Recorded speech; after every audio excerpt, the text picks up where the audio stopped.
Hi, this is Patty Hodge, and this is Dr. Nurses Rock.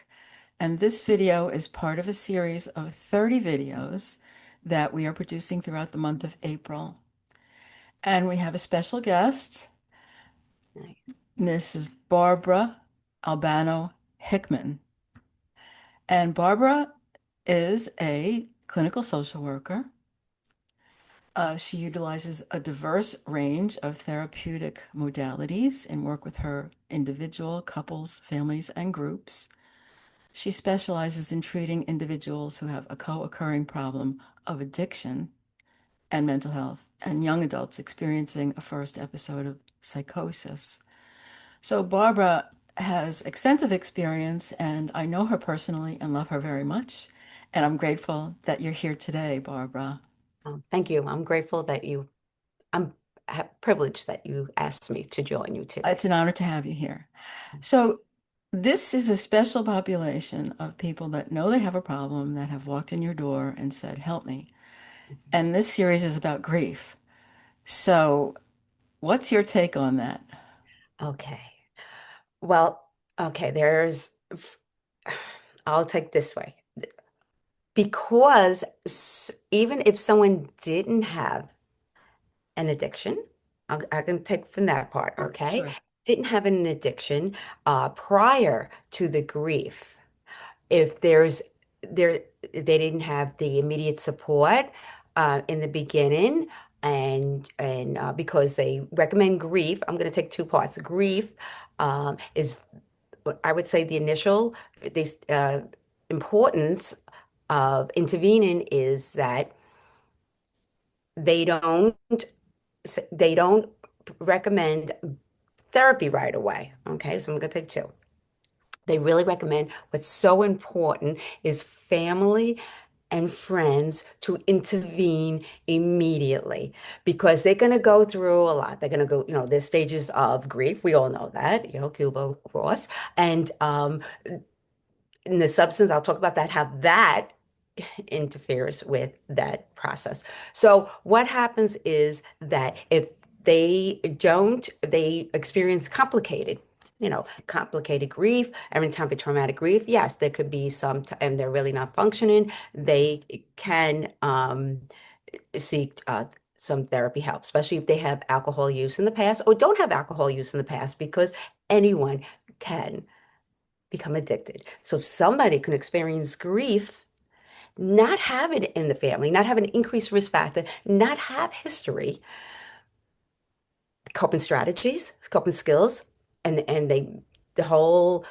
premise of getting support, they can go down that route and become addicted to a substance. Okay. Okay, so what I would say is this is that if someone does, currently I work with someone that had a grief, traumatic, lost a young son in a horrific accident. So what happened was he did have, before I even been working with him, he did have it in the past where he had difficulty with alcohol and he was sober.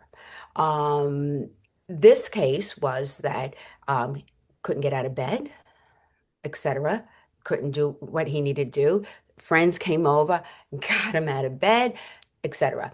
They went to some type of grief counseling, didn't work. Somebody recommended that I see him, so I saw him.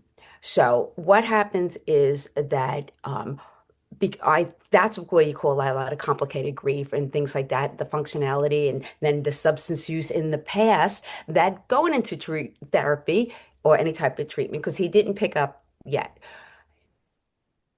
Very good working with him, has not picked up. So I am really difficult to hear, let him cry, accept it. Because then he was stuck on the stages, right? He was a little stuck. Sometimes they get stuck, they go back and forth. So you have to see where they're at each time you see them. So that case, I'm going to say that was really good because if he didn't seek help and was hard. His wife got in together to get him in, then slowly just wanted to see me. So here we go. So that is a real, that's, I'm saying that a really good success case. So that was very good of how everything followed. Again, grief, I would not say, oh, if you have the friends and the family who are so supportive, I would say that's so important. Yeah. Oh, in the initial stage. Now I have someone else that when I work with this population that been sober for a long time. And then traumatic incident happened, very close family friend, young, passed away, and coping skills, and he went back to the alcohol. And what it does, alcohol hijacks the brain, the Right. addiction. So to this day, he struggles, been in and out of rehab. He's someone that we know, and you know, keeping our hopefully that he would follow through.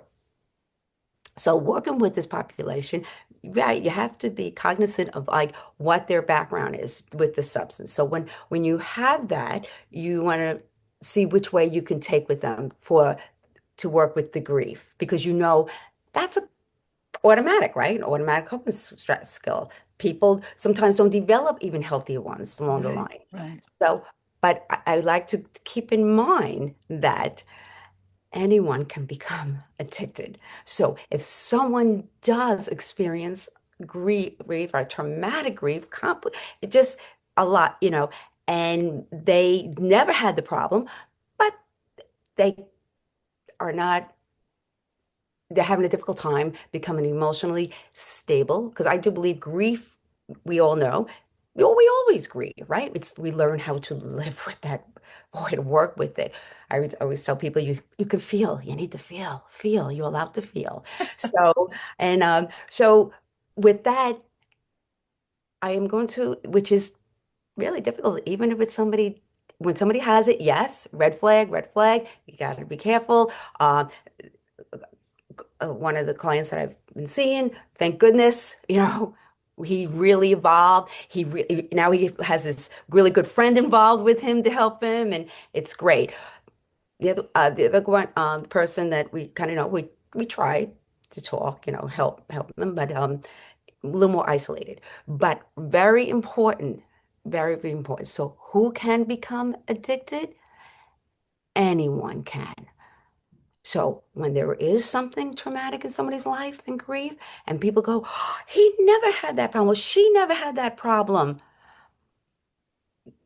You can because what it does, they use it to numb yourself. When you numb yourself, you can't process. You can't process through the stage. You can't process anything. So I just want to put that out there.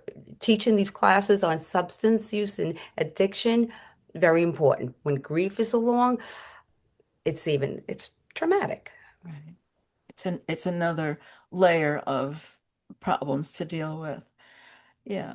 The what you're talking about is getting a good history from someone, but even if historically they don't have any addiction on file, a trauma can push them into using a substance or some other behavior to quell that stress that they're experiencing.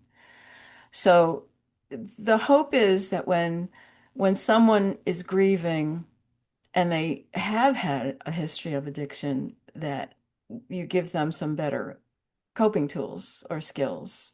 So where do you go with that? How do you start introducing those different things to people? Okay. So when someone does have that, of course, we talk about it, Right. we discuss it, and we try to explore like it's definitely support. Number one, support. Yeah. Yeah, what is the support? That's why the client that I've been working with is great. He didn't want anyone, no one. He didn't want anyone. His best friend that he always tells me he wants to talk to me. I can't. Lets them in. So we work with it, letting people in.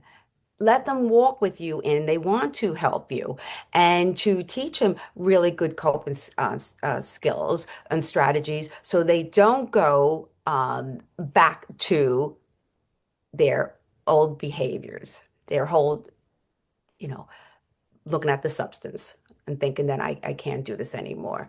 So support, family, peers, and you're allowed to let them feel. If they're really, I'll be honest with you, even if you have family and peers that are helping you, and some reason they cannot function at all, then I would say definitely seek counseling right Okay. away. Yeah. Well, the thing about say a family experiences this grief, it's not just an individual has a trauma. A whole family experiences a big trauma, and you notice that your loved one is uh relying on a substance, whether it's alcohol or some other painkiller or some, or even like running too much or working too hard or whatever it is that they're doing to stop this pain from happening. Um, how does a family step in and how do you help Oh, them? okay. Because currently I initiated this group of actually, um, my my supervisor said, Barbara, would you mind? Because she knows I had the background, this group, and I'm like, oh, oh, okay, all right, because she came, and so I do have a group that I facilitate at the practice, and it's family members who have family members who are struggling with any type of addiction. Could be any. I have alcohol, I have any type of drugs, and they come in and we work together in a group of how we're going to proceed. I have a client that does have individual with someone else, and finally her mother got individual, but it's still a struggle. But she's learning. She's learning what control she has, what can she do, how can she interact, how can she engage when she sees her mom who is had a little too much to drink Right. and being very making disparaging statements towards her. I have mothers in my group. I have a mother who was she's fairly new. It's been a month or so, and she said she's been dealing with this for a long time. But it's also mental health. She they see there's a mental health component to her son, and with the alcohol use, um, and their background, they have a little history. There's history in family. However, she has another older son who chose and is doing didn't go down that road. So what happened was their father passed away at an early age. Of um, and so there was grief there because Mm. I kind of we kind of explore that away. So like when that happened, things started going. I didn't know them then, or this is going years and that's been happening. So that was a component that she saw, that the grief. Now we have another son. She had another son in there that didn't choose. So we don't know. It was a mental health component. It was, nature versus nurture, nurture Right. versus nature, So, um, yeah. So that one, oh, and I have another, yes, if you don't mind me bring this in, I have another one that's this son too. And it's like, and I'm sitting in session with the mom, and because she came because her old son, older in the 30s, been struggling with alcohol use, age 14, I believe it was 14, she said, uh, when he was sneaking the alcohol when the dad passed away. So there was a component right there. Um, she intervened as much as she could intervene, but I think it snowballed. So I don't know what happened every step, in that time period, but I do know that she keeps she has a healthy relationship with him. She, even though he doesn't live in this state, she does visit him. She does speak with him. She's working with me to how to engage with her son and Sure. how to be there and how not to say, are you drinking today? Don't go there. We have different, so we work together with her coping strategies.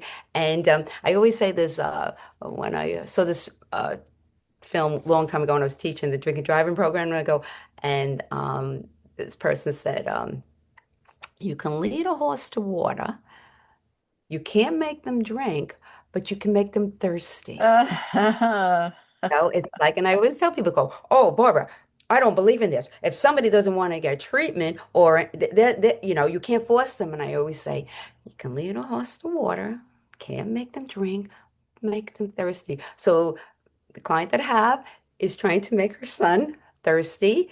She says, Barbara, I'm even a little better place. I'm going to be visiting him a little bit more. He will not pick up anything when I'm there. So she's taking it slow because it's a process. So that's how I am helping this mom, the client, um, work with her son who is actively drinking and has a yeah, problem. I mean, this is rough. This is rough stuff.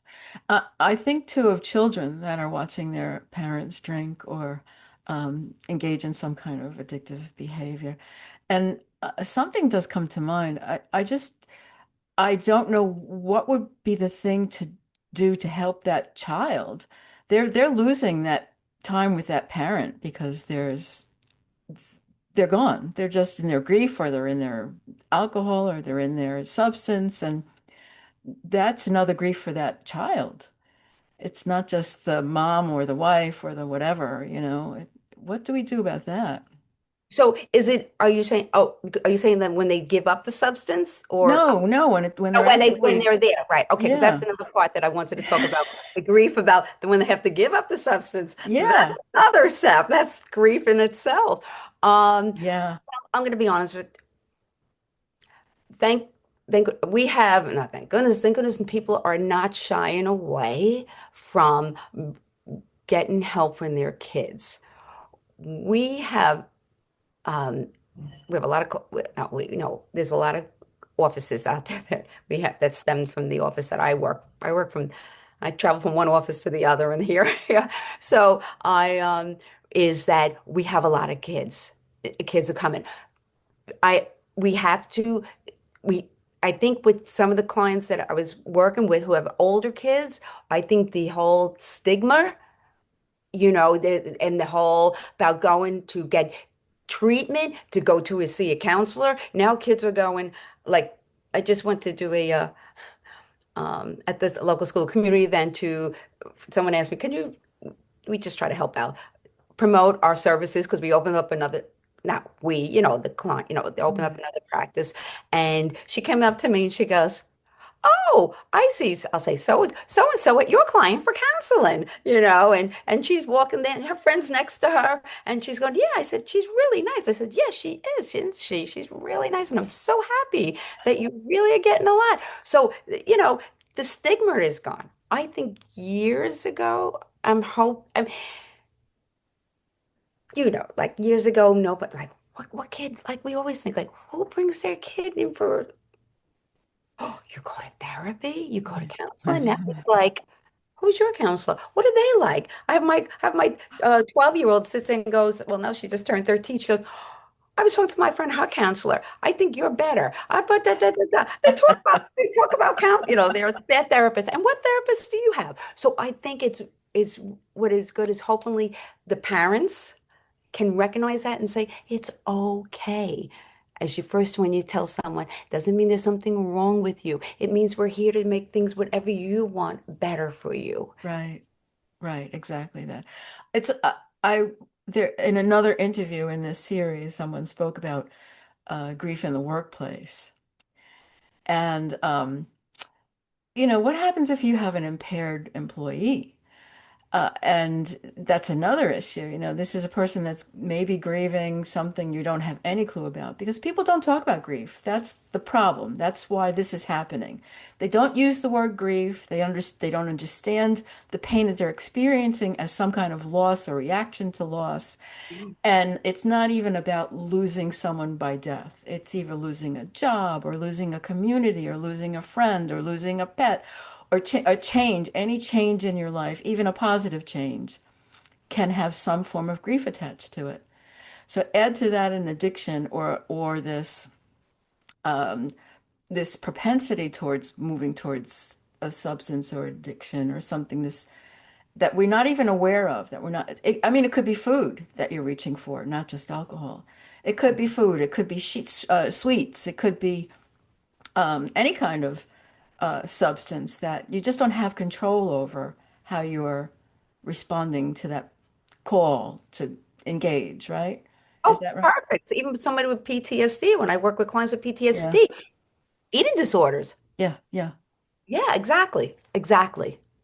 So, Exactly. so the idea, I think what really is crucial, what you talked about, is this need for support right from the get-go. So support can come in all kinds of ways, and people, when they're in grief, will often just shut themselves down. And that's not an intentional thing. That's actually a chemical thing that's happening inside your body.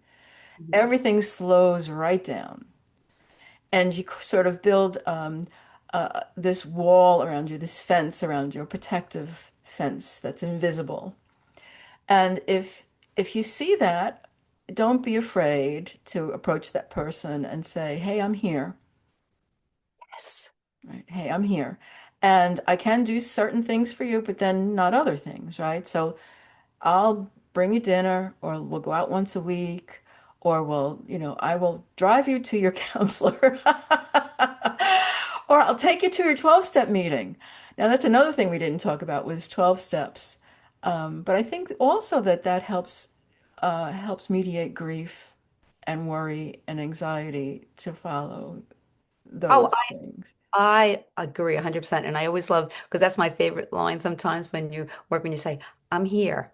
Yeah. What do you need? Oh, I gotta do this. Oh, and then sometimes it's nice when people call and say, you asked me if I needed anything. Well, what do you need? What do you need? And I like when you said that because I've seen that when someone goes, I'll take you to your meeting tonight. And they take that's excellent. Right. Sometimes it's like just being there and knowing that you have that support. I like when you did say about inside your body. Yes, because the first time, each time I work with clients that are going through different things, I always say, I go, what's going on? Tell me first, before we move on, what's going on? I go, this, my heart, my throat, I hear the thing with my throat, and so I go try to, right? I didn't like anything like CBT or anything like that. Or, I try to work with that. Go, okay, let's identify what's going on first with your physical symptoms, Right. and then we move, right, and how we identify it, what we can do with it. Exactly. So, fortunately for me and for everyone, I think, who wants to engage in watching this series, there are plenty of practitioners who I've spoken to who have these different techniques that they use. Um, and I always say, people use your own discernment, right? We're just putting information out there. You do what's best for you. You take what you can from this and you leave the rest. And so the message today, I think, that I'm hearing, find support or allow support, allowing someone in enough to help calm that nervous system of yours, Yeah. allowing someone who loves you to be open enough to talk to you about what they're seeing, if they're worried about your use of substances or whatever it is that you're engaging in that you think is helping, Yeah. but it's really hurting everyone. And that there's no judgment. We're not calling, this is not about character flaws. This is not about somebody, who's wrong or evil or bad. It's somebody that's in pain that needs some kind of assistance. And the assistance is out there. Sometimes it's in the form of a counselor, sometimes it's in the form of a support group, sometimes it's in the form of really deep psychotherapy, and sometimes it's really about, sitting out in nature for a while. Oh, I'm a tree hugger. Yeah. So, oh It's yeah. all there. Barbara, you do some magnificent work with people, and I'm honored to know you, and I'm grateful that you took your time out of your valuable day to talk to me today. So I'm going to ask you, like I've asked everyone here, come back. Will you come back and talk to us about something else? Yes. Yes, come back to the channel. Come back and be part of the community and let us know. Sometimes people don't realize what they can offer to people. I'm retired. I'm 70 years old. I left my job 10 years ago because of crisis and not I was absorbing grief of people and animals. Yeah, that's, And I remember. and absorbing all that grief, I really had to like come back to myself and heal some things. And I know it's not an easy path for people. And I just want to say there's hope at the end of all of this. There's light at the end of all of this. There's always just stay in the game. And I love what you're doing because this is what you're doing is that you're bringing it out to people and others and say, this is, look, this is okay. And Yeah, you talk about it. When I had the gentleman, like the client that lost his son, in the beginning, he would talk up, I let him talk about his son all the time, and he'd be like, oh, he knew how to do this. And then when he used to cry, and I go, that, that's a sign that you love. that's right. Love. The cry when I threw myself to the ground. I said, that's love. That's And all. where did you figure because how much you love that you have. And I think that's, wonderful to hear that you're given a platform so people can listen and Talk about what they're really have not had a chance to talk about. That's really what this is about. It's about giving people a space, giving yes, people space. And so, Barbara, you're now part of that officially. And for now, we'll close this little session that we have, and hopefully we'll see you again soon. yes, thank you. Okay, Okay. thank you. It's wonderful. Thank you for this opportunity. You stay well. Bye Okay, for now. bye bye.